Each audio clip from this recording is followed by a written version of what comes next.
everybody, to your Friday drive-by. This is where we answer your questions. The ones that are burning,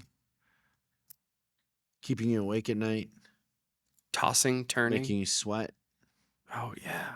lose sleep. The one that you're scared to talk to your best friend about.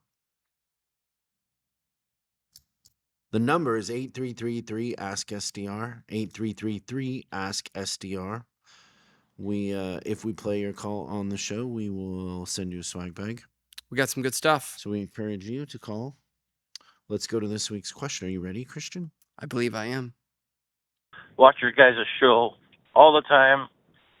Just one quick question. We've been buying some dealerships, and when we come in there, it's always negativity from them consistently about new ownership. It's our fault this and our fault that. What do you guys think that we can do to change that, to help that? We like the culture type of having fun. Yeah, let me know. Thanks. I've been a part of a bunch of acquisitions. We've gone in many times after the old acquisition.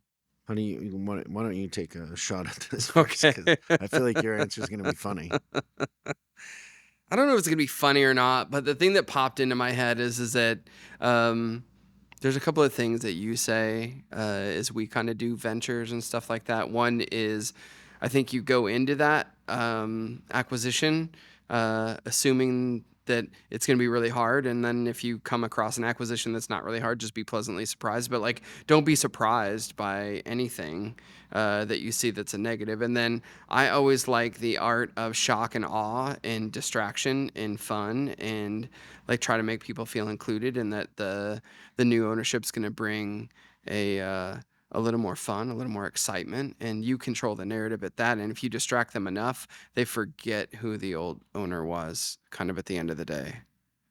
And the other thing would be is that you control at the end of the day who the employees are. So you could also constantly be recruiting your team to go in and work at your new store. Are you suggesting like a mass layoff? Not necessarily. I think everybody has a choice to get on the team, but you can't be on the team and off the team at the same time, if you know what I'm saying. I know what you're saying. Okay, I good. know exactly what you're saying. Okay, so that's... Do we have anybody on our team that's on the team but not on the team? I hope not. I'd be surprised. We Ooh, should go through the list. you don't want to be on the wrong side of that list. I would say there's an art to acquisitions. Would you not agree with that? Well, I think I've seen some people do it at a really good art form level. Yeah, 100%. I mean, first of all, I have a buddy that buys dental offices all the time, and so you got to have a rah-rah team that goes in. You got to interview everybody and see what it is that they did and didn't like about the way it was before, and then manufacture some wins and give them credit for that while you're bringing in new people and creating momentum. So you put in systems, gamify, all that, bring in some new blood.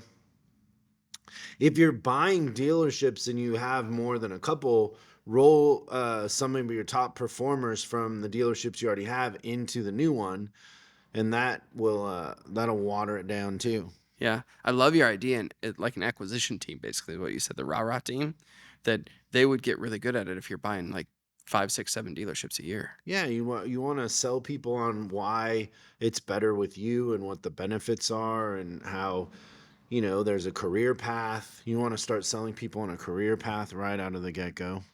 I like that. So yeah. Well, thanks for the question. We weren't too far off of each other, I don't think. No. I think Wow. for the most part we think the same. Yeah. Sometimes not. Should we go through the knots for everybody? I'm sure they're curious. What are some things we don't agree on? You know what's funny is I was looking into buying that winery. Yeah, which I think would be a cool thing for you. Yeah, but then after I got the numbers and I was explaining it to my buddy Mike, like I wasn't even done explaining it, and I was like, "Oh, I'm not doing this." It was a money pit.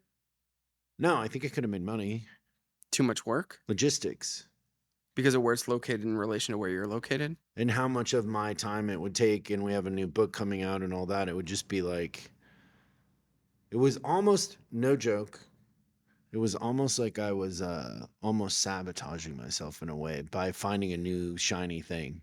Oh, yeah. Okay. Do you know what I mean? Like, I caught Yes. myself, and I wasn't even done explaining it to him, and then he was kind of shaking his head almost, and then I looked at him and I go, bad idea, right? And he goes, yeah, no good. I was like, okay, well, thanks for looking at Maybe it. that's one day for you. I think that would be kind of neat. Oh yeah, but not Yeah. right now. No, not today. That reminds me too. So, remember a few weeks ago we asked people to comment in one of our episodes about where we should move to. Oh, what did they say? So the results are in. And it was a close vote, but Oklahoma, nope. I feel like you're gonna guess this if I give you 3 shots. Nashville, That was on the list, not the top vote getter. Dallas, Nope. Austin, No one voted for Dallas. Austin, No. San Francisco, Jeez Louise. Okay. Seattle. No. Seattle was a vote too. 1 vote. 1 vote for Seattle. My people. Yeah, your people calling you home. Go Hawks. Vegas. Oh, it'd probably be. I believe we could get a casino to give us the space to do this. Yeah, so I do think we should keep that on the back burner. And then there was one. They want our clientele because they are gamblers, Yeah. drinkers, and partiers. And then there was right. And then there was one. There was one viewer. His name was Captain James B. He suggested San Diego. Bummer. That's funny.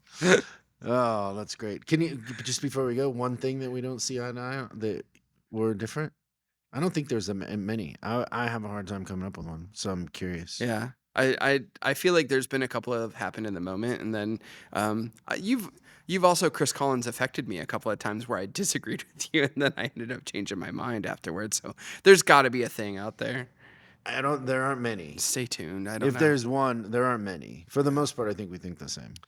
Yeah. Even But we end up in the same place. we agree on like I think that you have a little bit of a different taste in music than I do. Like you probably have a much broader palette.